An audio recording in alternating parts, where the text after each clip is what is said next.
বায়ু আটকে রাখলে নামাজ হবে কিনা কিংবা নামাজে বায়ু বের হয়ে গেলে তখন কি করণীয়, এ নিয়ে অনেকের মনে অনেক প্রশ্ন। অনেক ব্যক্তি আছে যারা বায়ু আটকে রেখে নামাজ আদায় করে কিংবা নামাজে বসে বায়ু বের হয়ে যাওয়ার আশঙ্কায় কি করবে দিশেহারা হয়ে যায়। প্রিয় দর্শক, এই সমস্যার সমাধান দিয়ে গেছেন আমাদের রাসূলুল্লাহ সাল্লাল্লাহু আলাইহি ওয়াসাল্লাম। অবশ্যই মুসলিম জনসচেতনতার জন্য ভিডিওটি শেয়ার করে দিবেন। এই সমস্যায় অধিকাংশ মুসল্লিরাই ভুগতেছে কিন্তু সমাধান খুঁজে পায় না। আপনি যদি মুসলিম হয়ে থাকেন অবশ্যই আলহামদুলিল্লাহ কমেন্ট করবেন। অনেকে আছি যারা অজু করলেই বায়ুর চাপ আসে, মনে হয় এখনই বের হয়ে যাবে।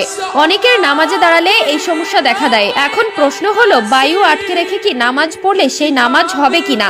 দুই ব্যক্তির জন্য রাসূলের হাদিস থেকে স্পষ্ট সমাধান দেওয়া হয়েছে। সহিহ বুখারী ও মুসলিম হাদিসে ও নাসাইর বর্ণনা থেকে এসেছে। রাসূলুল্লাহ সাল্লাল্লাহু আলাইহি ওয়াসাল্লাম দুইজন ব্যক্তির জন্য এর সমাধান দিয়েছেন। প্রথম ব্যক্তি হচ্ছে নামাজে বায়ু আটকে রাখলে নামাজ হবে কিনা। এ সম্পর্কে যদি আমরা হাদিসে দেখি তাহলে বুঝতে সহজ হবে। একটা জিনিস খেয়াল করবেন, শয়তান সবসময় একটা প্ররোচনা চালাতে থাকে। শয়তান আপনার মনের ভেতর কুমন্ত্রণা সৃষ্টি করবে আপনার নামাজকে নষ্ট করার জন্য। আপনার ভেতরে একটি সন্দেহ থাকবে, আমার অজু নষ্ট হলো কিনা, আমার নামাজ নষ্ট হলো কিনা। রাসূলুল্লাহ সাল্লাল্লাহু আলাইহি ওয়াসাল্লাম ওই ব্যক্তির জন্য বলেছেন, সব সময় যার ভেতরে শয়তান ওয়াসওয়াসা দিবে, সন্দেহের প্রবণতা বৃদ্ধি করবে, তার উচিত হচ্ছে এই বিষয়গুলোকে পাত্তা না দেওয়া। এক্ষেত্রে আপনার যদি নামাজের আগে বাথরুমে যাওয়ার প্রয়োজন হয় আর আপনি যদি তা আটকে রেখে নামাজের নিয়ত করেন তাহলে আপনার জন্য সেটি মাকরুহ হবে। কিন্তু কোনো ব্যক্তির যদি নামাজের ভিতরে বায়ু বের হয়ে যায় তখন তার করণীয় কি? নামাজের ভেতরে যদি এই ধরনের সমস্যায় পড়েন তাহলে আপনার উচিত হবে নামাজটি শেষ করা। সহিহ বুখারী মুসলিমে রাসূলুল্লাহ সাল্লাল্লাহু আলাইহি ওয়াসাল্লাম বলেছেন,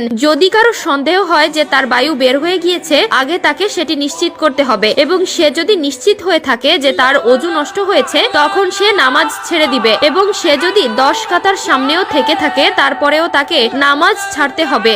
দুই হাত সামনের দিকে প্রসারিত করে নিঃশব্দে পেছন দিক থেকে বের হয়ে যেতে হবে এবং অজু করে পুনরায় ইমামের পেছনে নামাজ আদায় করতে হবে। এবং এই সমস্যার কারণে আপনার যে নামাজ রাকাত ছুটে গিয়েছে সেটি আপনি একা পড়ে নেবেন, আপনার নামাজ সহিহ হবে। কিন্তু আপনি যদি নামাজ না পান সেক্ষেত্রে আপনাকে নিয়ত করে একা একা নামাজ আদায় করতে হবে। অজু করার পরেই শয়তান মানুষের মধ্যে কুমন্ত্রণা ছড়িয়ে দেয় নামাজকে নষ্ট করার জন্য। আল্লাহর রাস্তায় ফিরে এসেছেন তারা এই ভুলগুলো প্রায় সময়ই করে থাকে। অবশ্যই এই ভুল থেকে সমাধান নিতে হবে এবং পরিপূর্ণভাবে অজু করে আল্লাহর ইবাদত করতে হবে। অজু করার সময় হাতের আঙ্গুল পায়ের আঙ্গুল সুন্দরভাবে খিলাল করতে হবে। অজুর পানি অপচয় করা, আল্লাহ তাআলা কুরআনুল কারীমে বলেছেন, অপচয়কারী শয়তানের ভাই। অবশ্যই অজু করার সময় অযথা পানি নষ্ট করবেন না। আপনার অজুর জন্য যতটুকু প্রয়োজন ততটুকুই ব্যবহার করবেন। পরে রয়েছে পা ধোয়া। ধুলাবালি ও জীবাণু দ্বারা সবচেয়ে বেশি আক্রান্ত হয় আমাদের পা। পা ধৌত করা দ্বারা